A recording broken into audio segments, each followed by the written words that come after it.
How is it possible to get past a betrayal? Wow, great question.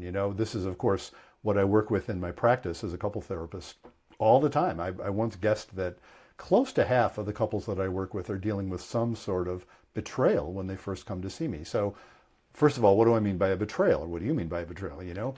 Betrayal is when somebody that you trusted, particularly that you trusted not to hurt you in a particular way, hurt you in that way.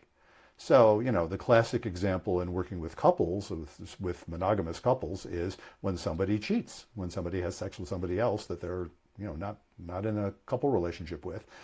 That is generally experienced as a betrayal. It's a huge shock. It causes people to question everything about themselves, everything about the relationship.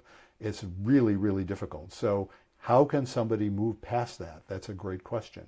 Well, the approach that I tend to take, it's informed by the fact that I worked for many years with folks who'd been traumatized in lots of different ways. To be betrayed is one of many forms of psychological trauma. The way you get past that is by processing it in such a way that you can think about the memory of it and not freak out.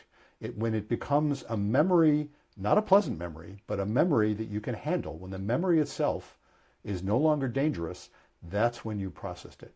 Now, how do you do that when you're in a relationship with someone who has betrayed you? Well, there's a couple elements to that I like to talk about. And the first one is the whole concept of forgiveness. I consider forgiveness to be something of how you recover from the trauma of betrayal.